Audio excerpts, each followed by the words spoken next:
Hello and welcome to the turbulent world with me, James M. Dorsey, as your host. Hezbollah and Iran are playing political and military defense in Lebanon. Militarily, Hezbollah has demonstrated that it may be down, but it is not out as a result of Israeli body blows in recent weeks, including the September 27 killing of its leader, Hassan Nasrallah. This week, Hezbollah successfully fired medium range missile barrages at Tel Aviv and the Israeli port city of Haifa. Hezbollah fighters have also stood their ground in fighting back Israeli incursions into southern Lebanon. It was unclear whether Hezbollah was refraining from deploying its long range precision guided missiles to avoid further escalation, or whether Israel had successfully targeted its arsenal. Meanwhile, Iran braced for a likely Israeli strike in retaliation for the Islamic Republic's recent missile attack on military and intelligence targets near Tel Aviv that could determine whether hostilities escalate into an all out Middle East war. At the same time, Iran appeared determined to maintain its network of non state actors as its primary front line in confronting Israel. In practice, this mainly meant beyond Hezbollah, Yemen's Houthi rebels, who have disrupted Red Sea shipping and lobbed missiles and drones at Israel, forcing it to effectively close its southern port of Eilat. In a potential indication of the setbacks Hezbollah suffered because of Israeli attacks on the group's communications and weapons depots and targeting of its political and military leadership, Houthi and Iraqi drone and missile experts headed to Lebanon to support Hezbollah, according to Elia Magnier, a pro-Hezbollah military analyst. Even so, Syria, a key member of the Iranian-backed network, and Iraq, home to a host of Iran-friendly militias, scrambled to remain on the sidelines of the escalating conflict. More fundamentally, the network, dubbed the Axis of Resistance, has little to show for itself a year into the Gaza war beyond adding to the economic cost of Israel's war in Gaza. Attacks by Hezbollah, the Houthis, and Iraqi groups failed to deter Israeli military operations in Gaza, the West Bank, Lebanon, or Syria, or limit its battlefield objectives, despite forcing the 60,000 Israelis to evacuate their homes along Israel's northern border and shutting down Eilat. On the contrary, the attacks offered Israel an opportunity to settle scores with Hezbollah at significant cost to the movement and Lebanon. None of this justifies Israel's war conduct, nor does it suggest that Israel has been able to achieve anything more than short-term battlefield and intelligence successes at a horrendous human and political cost. Nevertheless, with the cost-benefit analysis of the Axis's year of confronting Israel in support of Hamas calling its strategy into question, Iranian Foreign Minister Abbas Araghchi rushed to Beirut last week to defeat Lebanese attempts to delink the Gaza and Lebanon wars.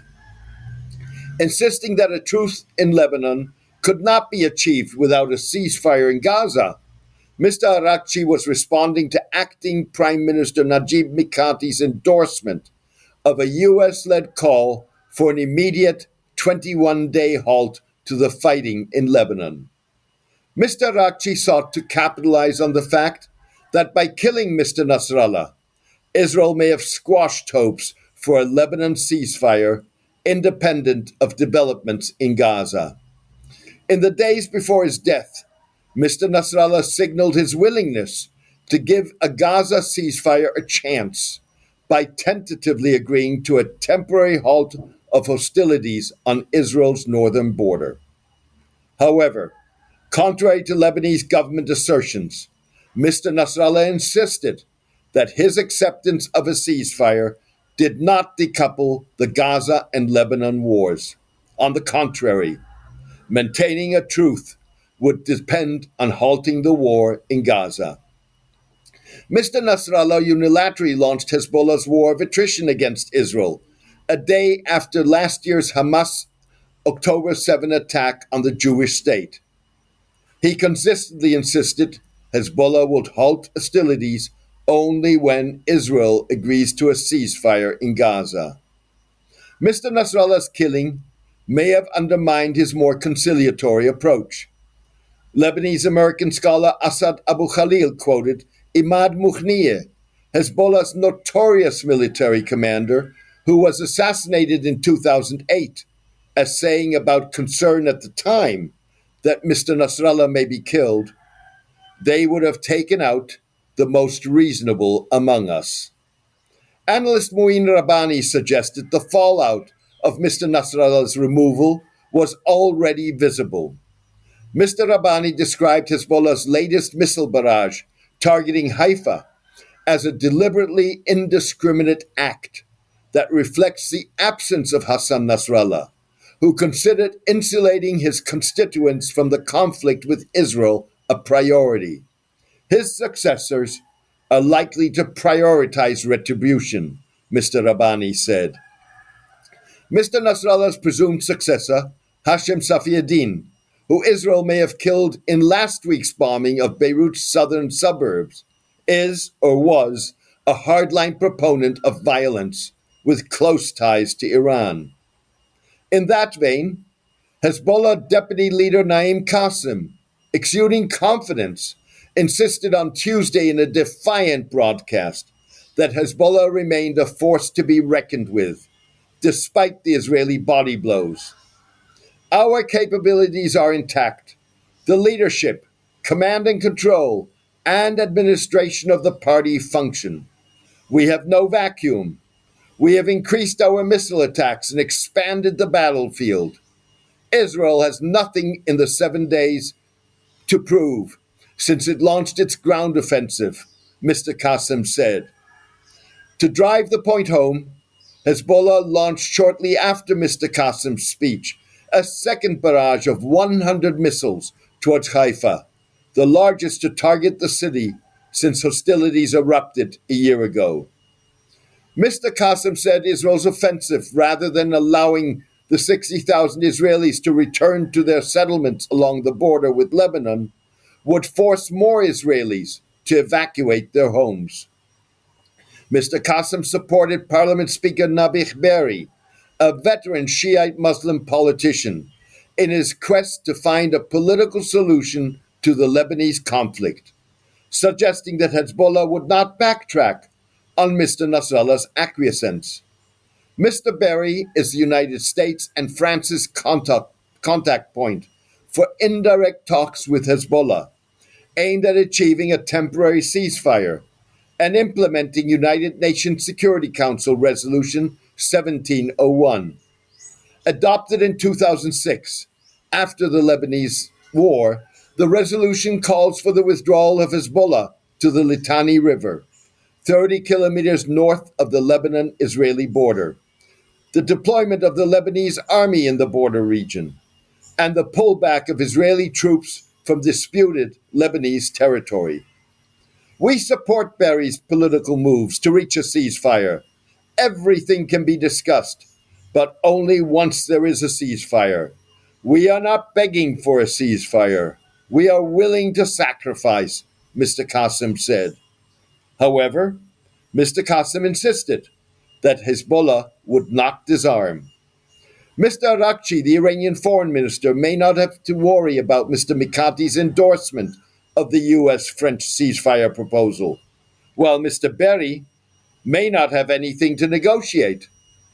Mr. Mikati complained this week that the United States, France, and other supporters of the ceasefire plan were no longer actively promoting it. French Foreign Minister Jean-Noël Barrot barely mentioned the plan on a recent visit to the Middle East, focusing instead on the need to strengthen Lebanese institutions, including the Lebanese army. Accusing Hezbollah of unilaterally dragging Lebanon into an unwarranted confrontation with Israel, Lebanese opposition forces backed Mr. Mikati's decoupling of Lebanon and Gaza and Mr. Barrot's approach. In a statement, the opposition insisted that the Lebanese army take control of the country's borders. The opposition further called for the speedy election by parliament of a new president, after Hezbollah appeared willing to drop its demand that the next president should be a Christian ally of the group. Hezbollah's move could break the deadlock that has stalled the election for the past 2 years. It's time to transform our national tragedy into a historic opportunity to finally break out of the cycle of repeating the past and its mistakes, to return to a common word, to build together a homeland of freedom, partnership, and human dignity, a state of sovereignty, justice, and law, the opposition said. Thank you for joining me today. Thousands across the globe are avid readers and listeners of the turbulent world. Join them in helping maintain and expand the column and podcast by becoming a paid supporter. Paid subscribers have access to the full archive, exclusive posts, and polling, can lead comments, join debates, and know they are supporting independent writing, reporting, and analysis that lets the chips fall where they fall. You can contribute by going to jamesmdorsey.substack.com and choosing one of the subscription options. Thank you for your support and loyalty. Take care and best wishes.